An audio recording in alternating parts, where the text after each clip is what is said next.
Welcome. So this is, it's the evening class, so it's a little bit shorter. We'll probably kind of keep it to about 45 minutes. And we're gonna do like just kind of a slow flow class. There might be some, I'm gonna do one little standing sequence. And we'll do some stuff on the ground, but we're gonna start in child's pose. So the question you have to ask yourself is, do I want to have anything under me? So if you want to have a blanket underneath your shins, you might want to get a blanket. If you like having a pillow under your chest, you can do that. And then you can just do child's pose by yourself. And you can stack the arms or put a block under your forehead if you want your head to be held up a little higher. So that's the question, once you know the answer to that, you can set yourself up. And if child's pose is just not your jam, and for some folks it's tricky, it feels a little intense on the knees and that sort of thing, then choose something else. You can lie down or start seated. Any of those things will work. Okay. So I use a pillow whenever possible because I find it more restful. It's just very nice and kind, and I like having my I just like having my torso sort of it just gives it a place to rest, right? So I'm a fan of arms overhead. Some people might want to rest their arms down beside them, or you can even kind of tuck them in underneath you if that's better. Ooh, now because I'm using a pillow, I turn my head to one side, so I'll turn my head the other way after a bit, just to even things out on my neck. And I generally, for me, any pose I get into, I like to sort of take a moment to sort of jiggle, snuggle, find the just right layout of the pose, and then give in to it. Let yourself embrace the pose completely. So we're not holding back at all. And if when you give in, you realize, oh, that's not as comfortable, then you can back off a little bit.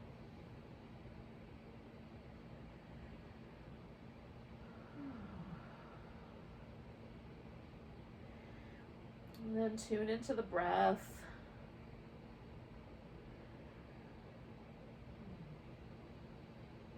So we're arriving right in this time, in this place, in this moment.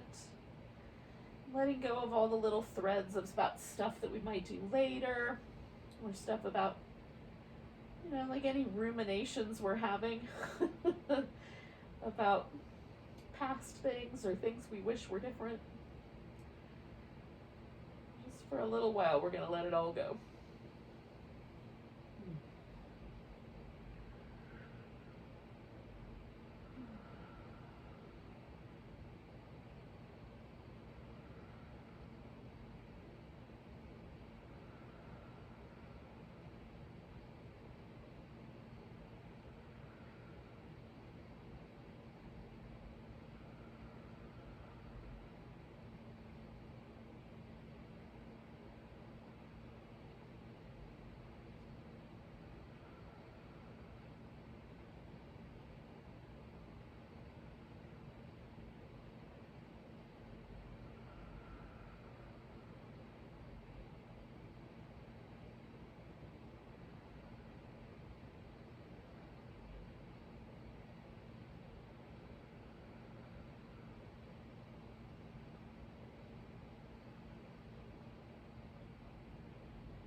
Take 3 more breaths.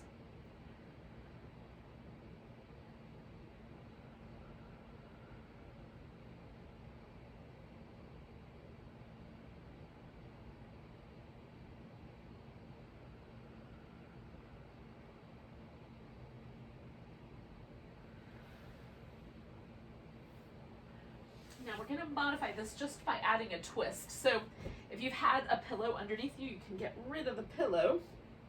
Take one arm, thread it underneath, going, under the opposite armpit.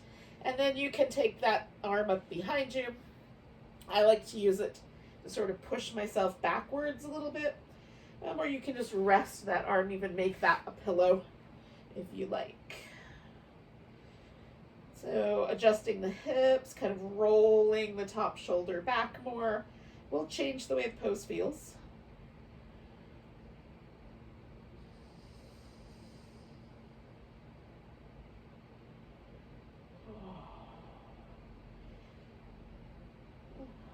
Two more breaths here.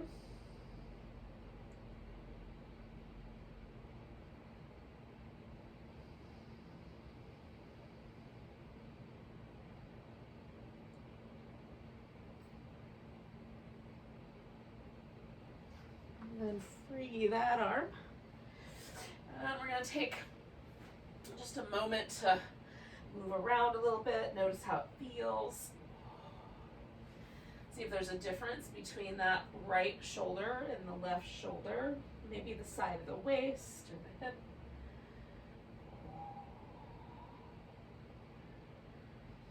And when it starts to feel a little bit more like it's coming back to neutral, then we'll do the opposite side. So taking the opposite arm and threading it under.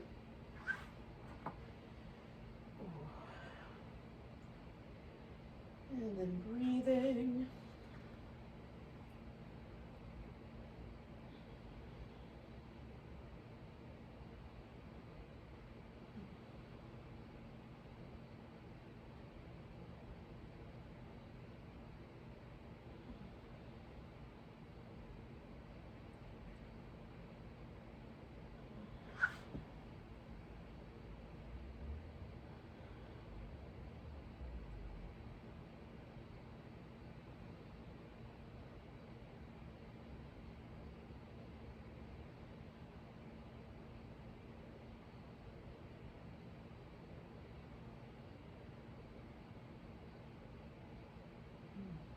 Two more breaths here.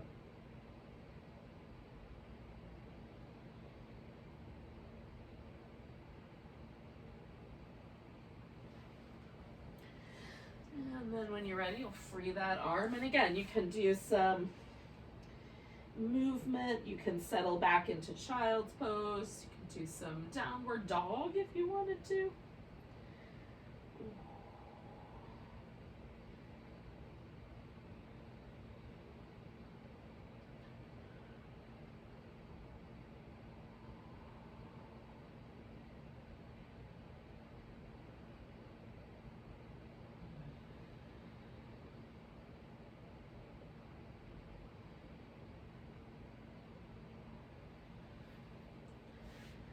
Bring the right leg forward.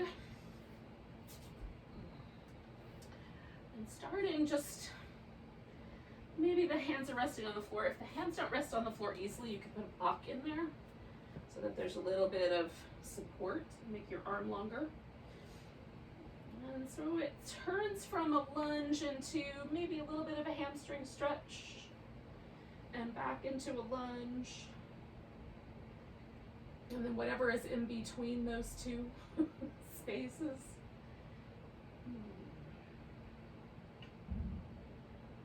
So we're just sort of morphing.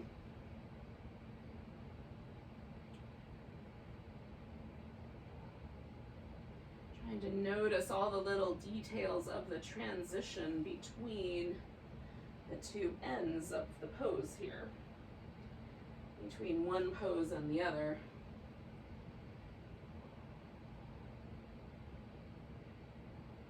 We're going to go for the lunge and hang out with it for a bit. So the next time you find yourself there, pause. If you want to add the arms overhead or any other kind of slight variations, you want to reach back and grab a foot or add a twist, you can.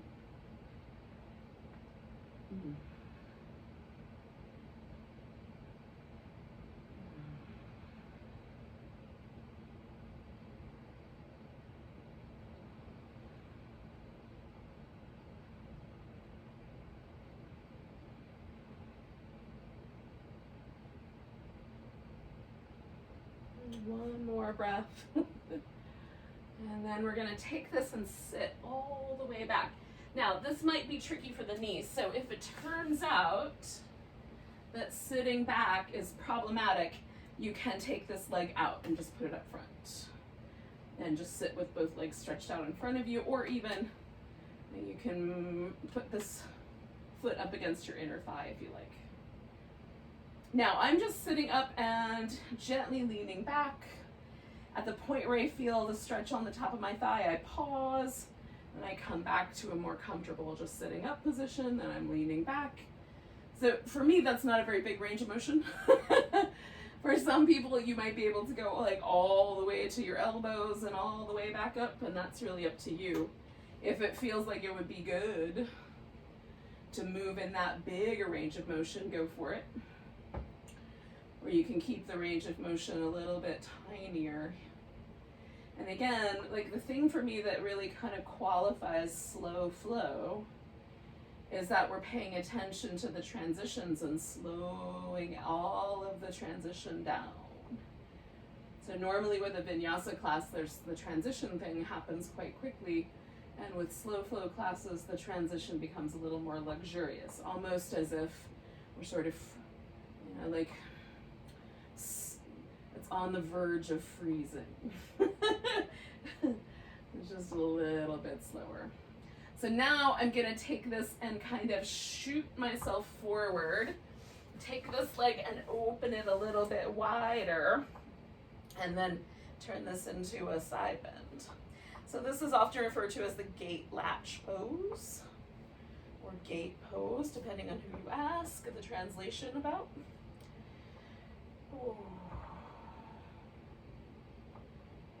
And it sort of tilts the pelvis and the spine to sort of automatically want to be in this side stretch. So if it feels a little bit like you want to back off, you can, or you can go in a little farther, maybe even grab hold of your foot with your hand. Wrap your arm behind your back if that feels better.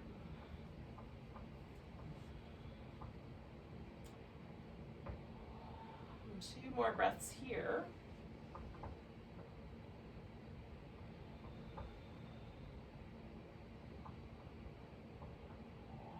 So the transition from here has a potential to become the splits. I don't want it to be the splits. So I'm gonna take my time and roll myself back up onto all fours before I cause any trouble for myself. Be kind. If you like to do the splits, you could certainly add that in. Oh. And then once you're kind of in the transition, before we do the other side, you can do some down dog or these little cat shapes like I'm up to, or a child's pose again. Just become aware of how the body might have shifted and changed because of the flow. Then when you're ready, you'll bring the left leg forward. And again, we're going to keep this relatively low to begin with. So if your arms are long enough that putting them on the floor works, go for it. Use something, a block or some other prop, if you want a little extra support. And again, so I'm going from this kind of hamstring stretch position through sort of neutral and then into this forward hip lunge position. Just nice and slow. Feeling all of the nuances between the 2 edges as well as the 2 edges.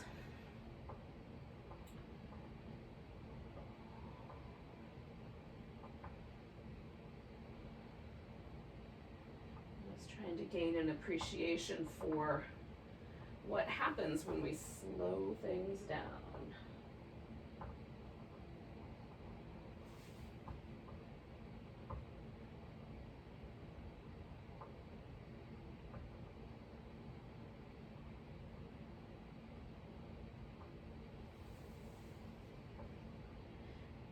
We're going to come forward for the lunge one more time, and once we get there, we're going to stay put with the lunge for a bit.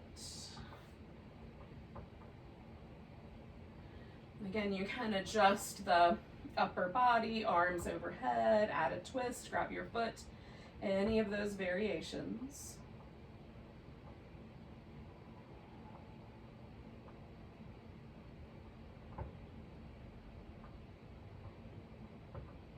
Tuning into, trying to kind of find your, I'm trying to see if I can articulate this.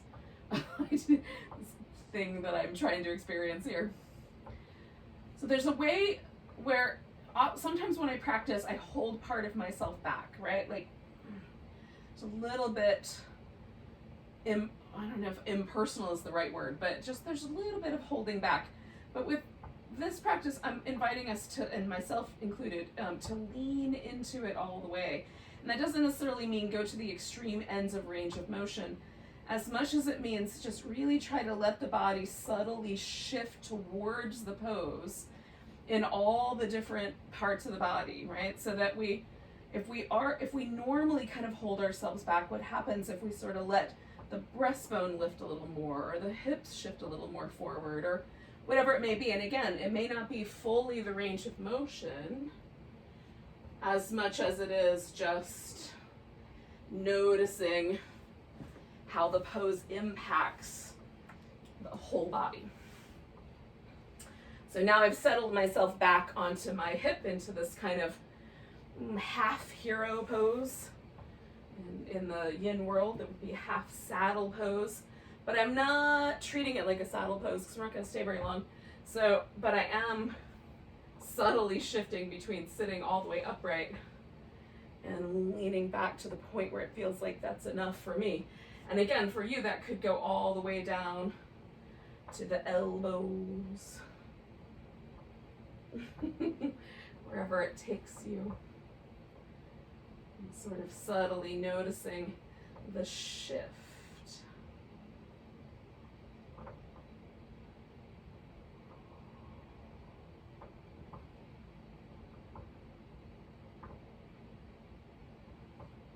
And is there a spot that feels more welcoming, or is there a spot where you start to feel yourself pull back away from the pose? Just kind of checking out all of the little textures of the pose itself. All right, so I'm going to do this one more time, and then I'm going to take that little gate pose variation by turning a bit and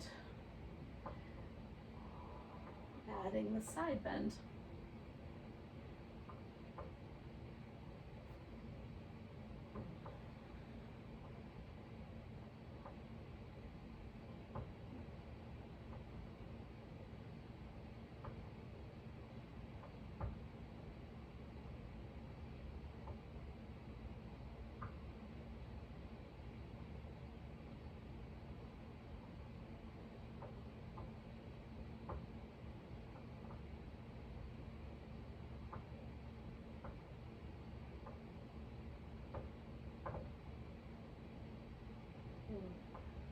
Two more breaths.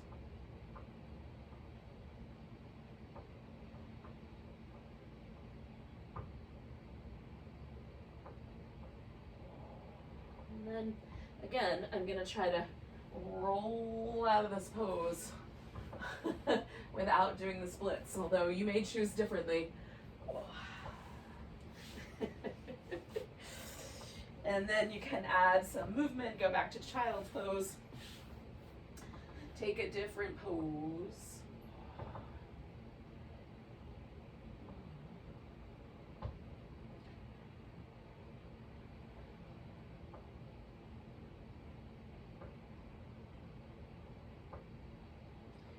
Whatever pose you choose, just exploring, figuring out all the little potential possibilities of that pose. What are all of the variations? Or at least a bunch of them. Some poses have a lot of variations. So we're gonna either tuck the toes under and get onto the feet and come into a squat, or you might already be on your feet, and then it's just a matter of bending your knees. So we're pressing ourselves up into a squatting pose, and a squat just means the hips are below the knees in this case, and everybody might look a little different in that shape.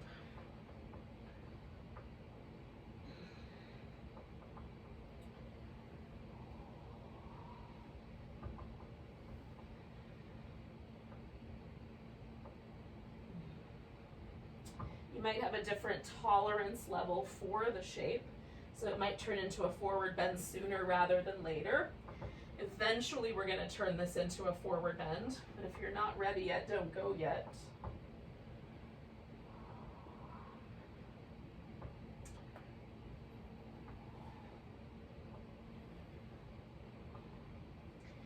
The forward bending shape, you can modify. You can bring the legs closer or farther, closer together, farther apart.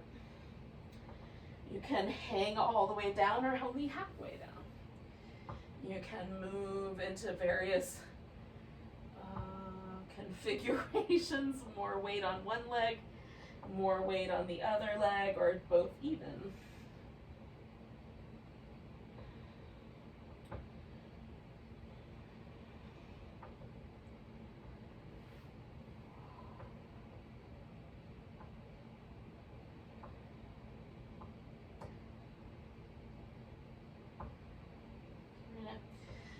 Transition to a flat back. Bend the knees, transition back into a forward bend. You can straighten the legs when you get there if you like. Come to a flat back. Bend the knees, forward bend. Transition to straight legs if you like. Flat back. One more time, bending the knees. Straightening the legs. Coming to the flat back, and then eventually all the way up to standing. You get to a fully upright standing position. Pause for a moment.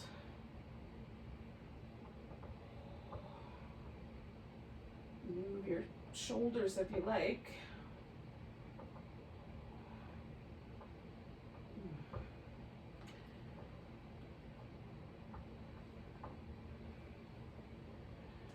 Bring yourself to mountain pose, so you can take whatever time it might take to get there. You might already be there.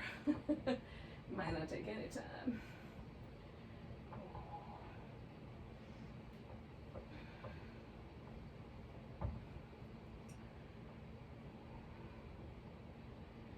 And then it sort of seems like a still pose.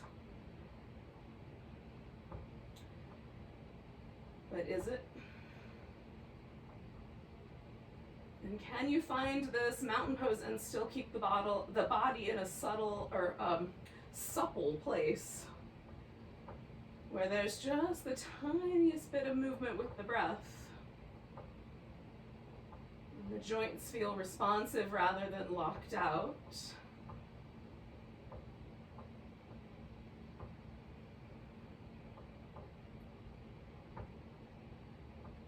Weight of the body sort of rotates around the axis of the center point.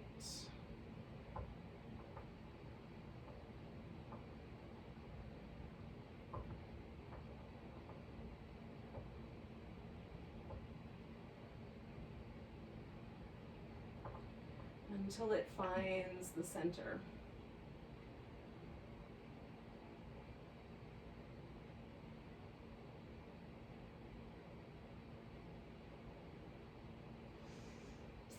Extend the arms overhead. Maybe there's the room for a little baby back bend. As you exhale, you'll come back to center. We're going to shift the weight into the right leg. Now, we're going to pause with just the weight on the right leg balanced on the toes. You can leave your arms overhead or bring them back down. That's up to you.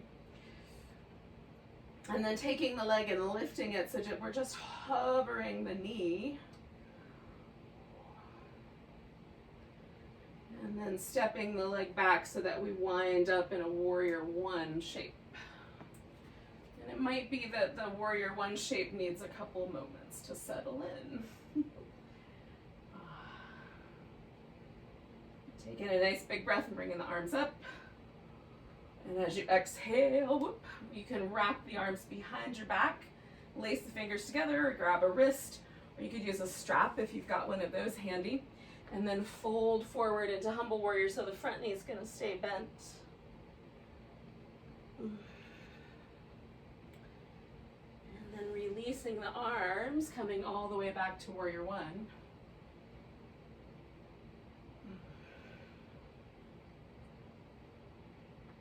Drawing the arms back, releasing the fingers together, maybe grabbing a wrist, taking a breath. And exhale, folding into that humble warrior, that bowing warrior.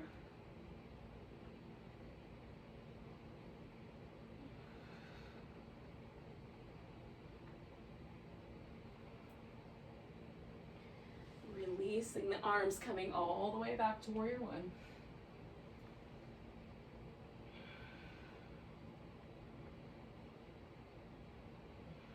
Letting the arms come down.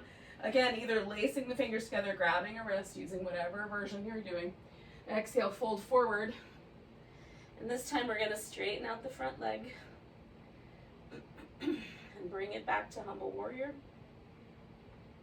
If it's too wobbly, let go with your hands and use your hands for support, straightening out the front leg. Bringing it back to bent. Straightening out the front leg, releasing the hands. And then you can bring yourself to a standing split. So this left leg is going to come off the ground. And you might pause with the leg just level. It might go up a little higher. Maybe the hands don't even need to hold the floor. We'll just hold on to the standing leg. Definitely catch if you start to fall.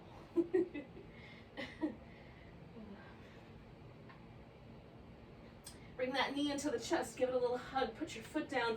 Come up halfway. Exhale, fold.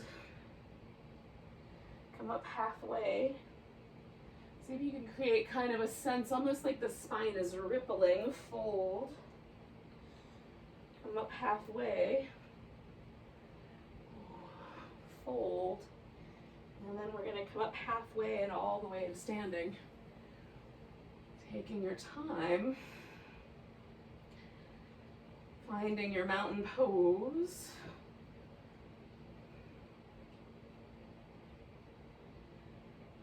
Noticing.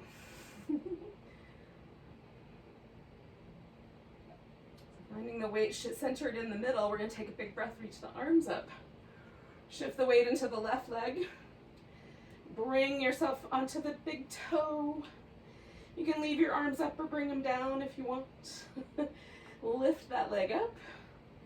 Just hovering the leg.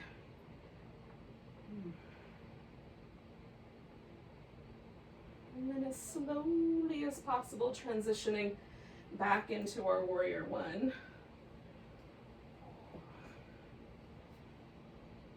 Nice big breath. Exhale, the arms come down. Last time I grabbed my right wrist, I'm going to grab our left wrist. I'm going to grab the right one this time. Fold into humble warrior.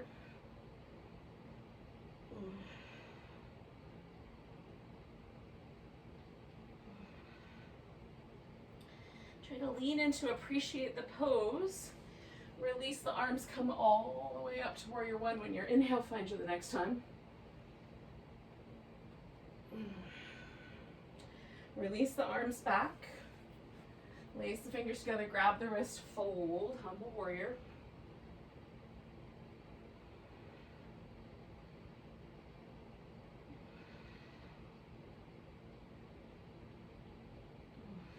Release the arms.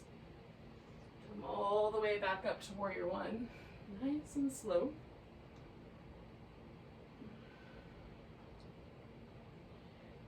Release the arms back. Folding forward. Humble warrior.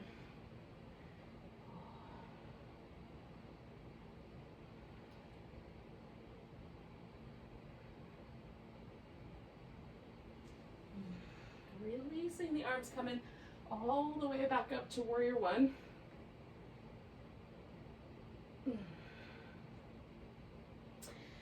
And then one more time, releasing the arms behind you. Lace them together, grabbing a wrist, folding forward. And then we straighten out the front leg and bend it. And again, you can let go if you want, so your hands are available for support. Straighten out the front leg and bend it. And straighten out the front leg. And bend it. Releasing the arms. We're gonna pick that right leg up. And again, them standing splits, you might take the leg up a little higher. It might be level. You might let go of the floor, hold on to your left leg. Maybe you have to hold on to the floor, onto a block. Maybe it feels better that way. You're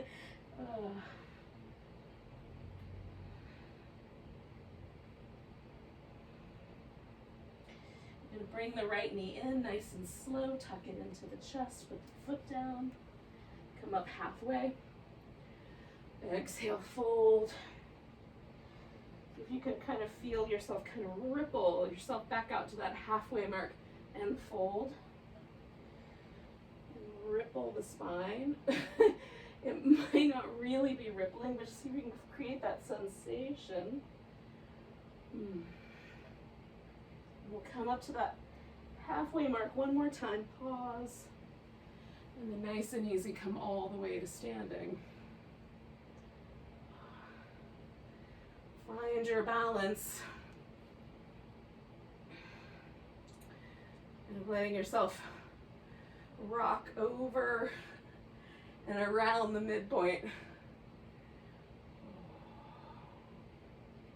So that it almost goes out of balance, but not quite.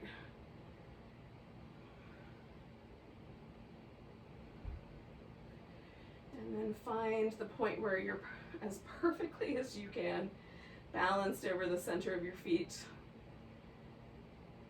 relaxed, supple. We're going to come back to our friend the squat. If it's not your friend, you can go directly to sitting down on the floor instead. Bring in the hips down. You can, if you have yoga blocks, you could make yourself like a little seat. Let's see if I've got that lined up in the right spot for myself. Pretty close. You can sort of sit down on your blocks, and sometimes that makes it a little more approachable, a little bit easier on you. A little nicer on the knees. And then we're going to transition ourselves down into a seated position. So some folks can just sit right down. Others of us will not look nearly as graceful. Now you can sit with a cross-legged position. You can have your legs out front, or you can sit down between your feet. And then we're just going to take this moment, just kind of lean backwards and lean forward. So it turns into a kind of cat-cow shape with the spine and the pelvis.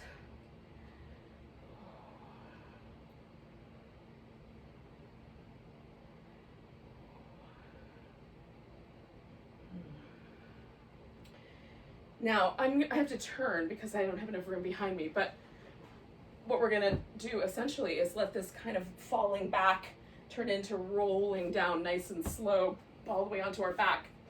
You could use a strap for the last part of this. So if you have one of those handy, grab one. So we're just kind of taking this little leaning back and forth, and we're gonna let the lean turn into a very slow roll as best we can, one vertebrae at a time.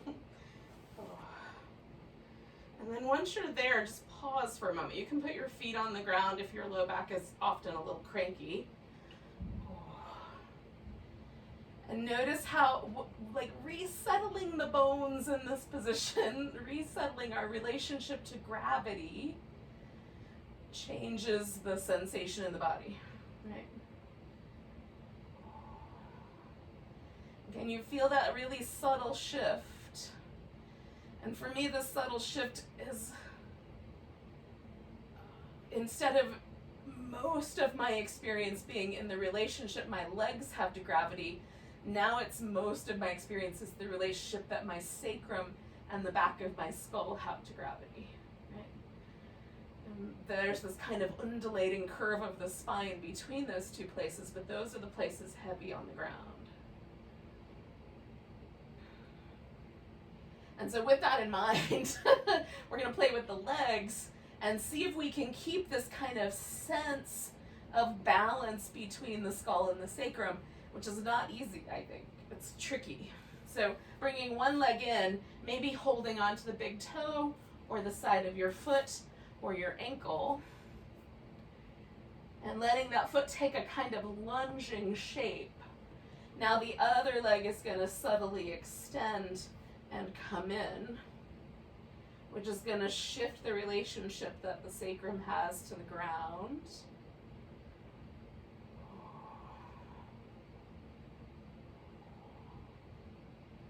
And as you extend the leg out, what happens to this, kind of feeling or sensation of your relationship to gravity, or your balance with gravity? Now, some people can hold onto their big toe and extend the leg, and it works just fine. And then a strap is also very useful, so that when you extend the leg, we're going to try to get the most balanced position between the sacrum and the skull here. So for me, a strap does help because it lets me return my back to its more neutral position. And then I'm going to use the strap and kind of the intensity of pushing into it. If I had my hand on my foot, I would be pushing against my arm, right?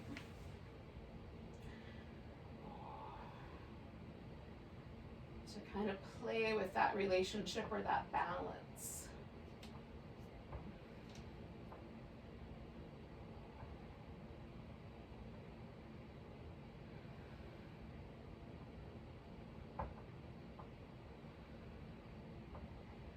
I'm going to take the leg out to the side. This is going to shift the balance pretty dramatically. I can already feel the left side getting lighter. So finding my way back to like both sides more even, slowly lowering out to the side to the point where I feel the left side getting a little lighter. Maybe going a little farther back, but noticing the impact.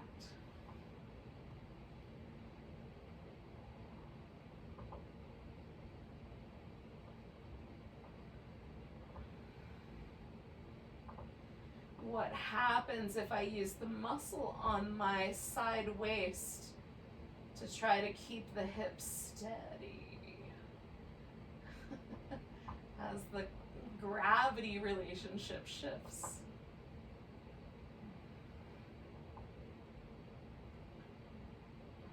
And then we're going to bring the leg back, let go of the big toe, and release back. Now, again, you can release to two straight legs or this constructive rest position, whichever one gave you the sense that your spine has all of its neutral curves. And again, perceive the relationship that you have to the ground, to the pull of gravity, your place on this earth right now. See if you can feel the kind of subtle places where it anchors you. Maybe for you, it's not the sacrum and the skull, it's something else. Maybe it's the rib cage. Just notice where you feel that pull.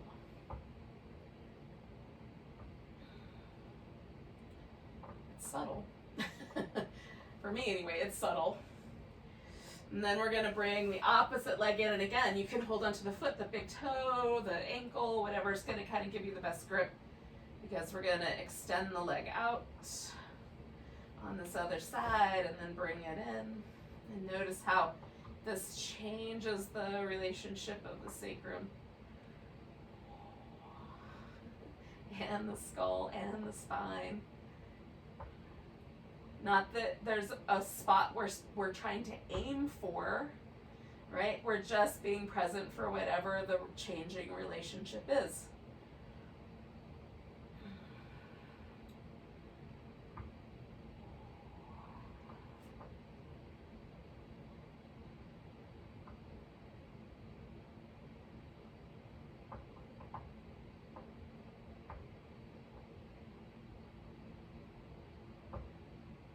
What if we could just embrace the pose where it is. So now I'm going to let that leg kind of stay, and I'm going to straighten this leg out. Right? With no thought about there being a spot that's the right spot or the right amount of pose. What if we gave up all those notions and instead just experience the full spectrum of whatever that pose is? Like, not in relationship, out of balance, in balance, off center, within the center, without any value attached to the center being a better spot than off center.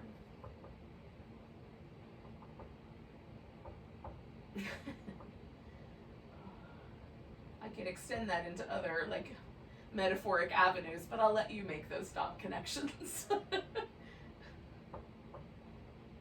So I'm going to take this leg out to the side. And again, I'm going to experiment with like, where is the point where I can feel my hip come off the floor? So here, hips are relatively even. This one feels a little heavier, but mostly they're even. As soon as I start to draw the leg out, if I'm not doing anything to hold myself back, right there I feel the shift.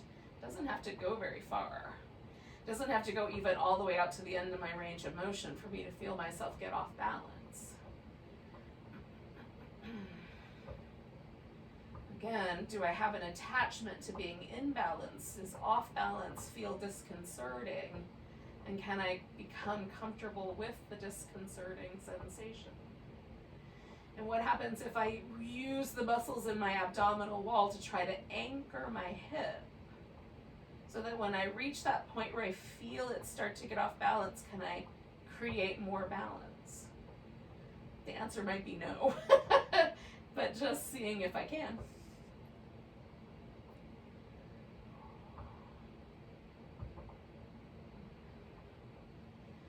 And then coming back to center when you're ready, unwinding all of that.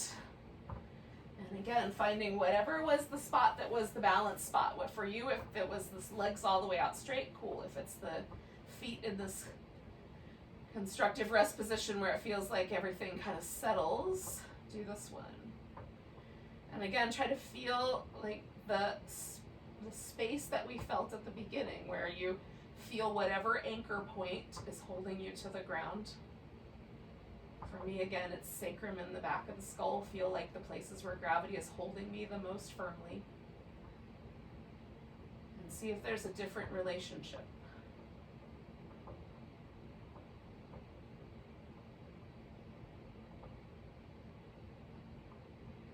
And then from here, we're just gonna slide into a final relaxation shape. I'm gonna put a pillow under my legs and a blanket probably over top of me to stay a little bit warmer.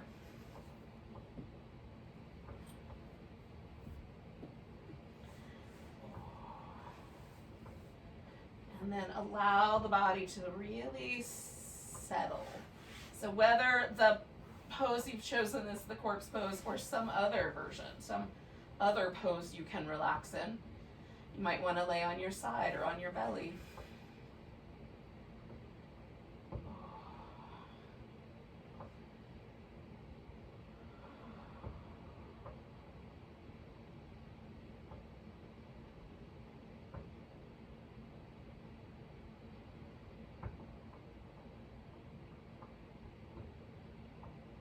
Now you're in a particular place on this planet Earth. And unless you have a critter on your lap, there's nothing else, no one else might, outside of the bacteria that help you survive, but otherwise no other organism is currently occupying your unique space other than your particular microbiome that is you. And so fully embrace your spot right here on the planet Earth. Let yourself completely surrender into or lean into your unique position on the globe. Your unique relationship to the gravitational pull of the Earth.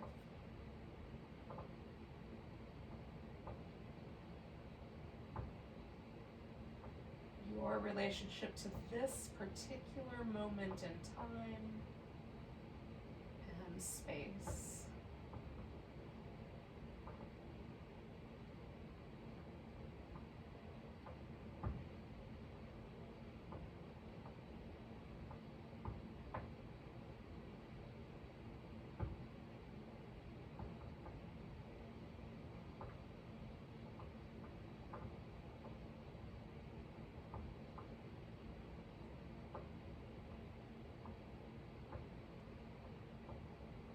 Lean into your particular angle on consciousness.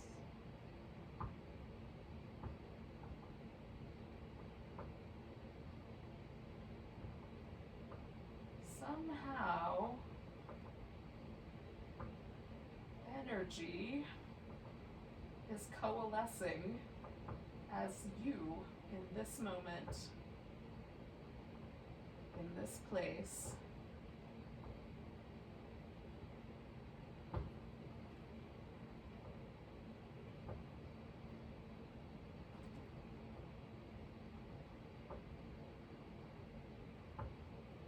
Somehow, consciousness is exploring itself as you, right here and right now.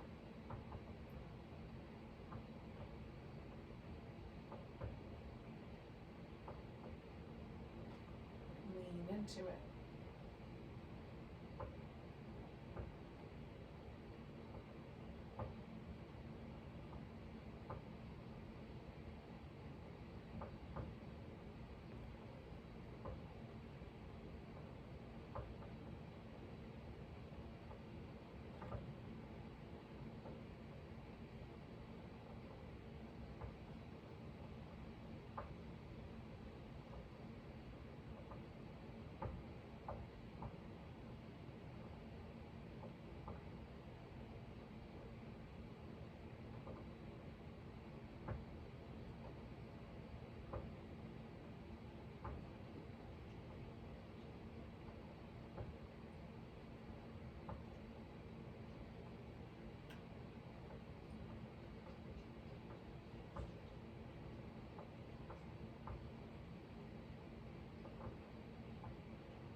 Become aware of the breath once again.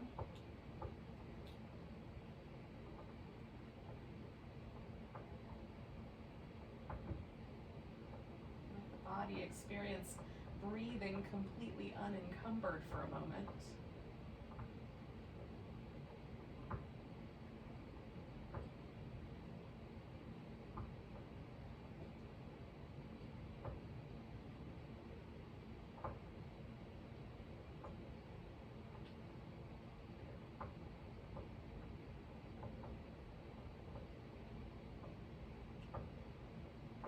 Take a nice big breath all the way down so that you can feel it to the toes.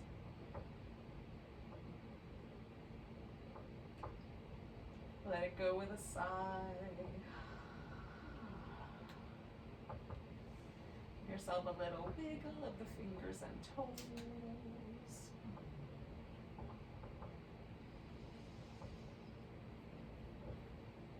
A little stretch. Curl into a ball if you like. Eventually, we're going to roll to our side or rock ourselves up and turn this back into a seated position.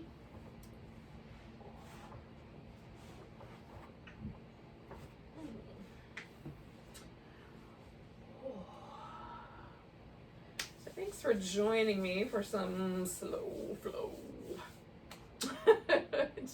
Let's take a big breath.